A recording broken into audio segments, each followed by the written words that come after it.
I'm going to go over some of the new findings on Ozempic, Semaglutide, people are using for weight loss.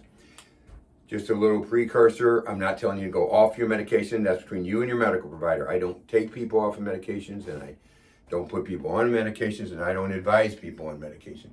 But talk to your provider. I'm getting this out of these two journals, Lancet and JCAA, the prestigious medical journals.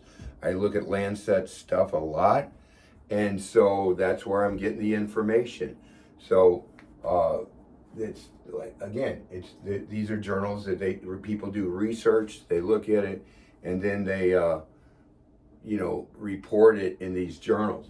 So the cardiac muscle, right in your heart, huge muscle, pumps blood.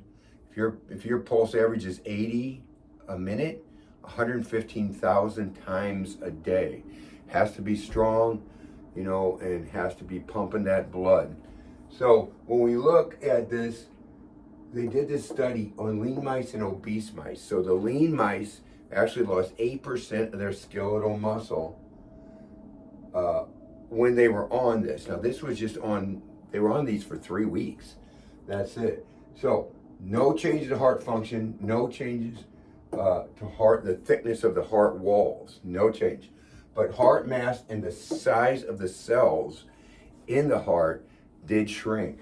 So, and this was independent of weight loss. So whether you lost weight or not, that had this effect on here. So they looked at mice, and they go to human cells. And in human cells, they look at them in the lab, and so they had the same results. That there was cell size and heart mass change, that they decreased. And they said it appears that long-term will cause cardiac shrinkage and atrophy. So that's what they're seeing. Now, again, this isn't my opinion. I'm going out of the journals. So whether it was mice or human cells, they had the same effect. So cardiovascular disease, muscle atrophy. If people had cardiovascular disease, muscle atrophy, already they said that will increase the chance that they will have a problem when taking these drugs for weight loss. So that's a big problem. So weight loss is so easy that to take those kind of chances, that's up to you. That's the big question. Is it worth the risk? When weight loss is so easy, we do Shape Reclaim. You can do paleo diet. You can do, ketone diet. I wouldn't do that long term though. Paleo diet you can do long term, or you can come in and do Shape Reclaim. And the good thing about Shape, we see amazing benefits besides weight loss. We've dropped blood sugar with Shape Reclaim 1,000 points. I'm sorry, 100 points on Shape Reclaim, and sometimes more. And we've dropped cholesterol quite a bit. It's just amazing benefits we see on Shape Reclaim.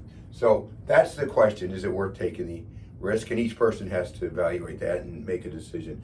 But like I said, when weight loss is easy, you have to really think about, is it worth me taking that kind of risk?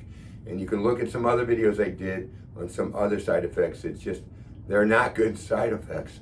So, T-cell, I think it's T-cell cancer, thyroid cancer, and, things like that they're saying could cause a risk. Once again, just a disclaimer, this is not me. I'm just reporting straight out of the medical journals and the information that I've found. So it's your decision. If you need help, give us a call. But, make the right decision. Do things to increase your health, to make your health better in life. And how you do that with the right foods, doing the right thing. Because if you take this, lose weight, you don't change your dietary lifestyle, what you're taking in, that weight's just going to pack right back on. And I see that all the time when people get off their programs and just get off. They were eating good, and all of a sudden they start eating junk again. The weight goes back up, and that would include myself if I start doing that. So just make the right decisions for your health every day. 1 degree of change. Get to the point you're doing really good, and you'll be glad you did.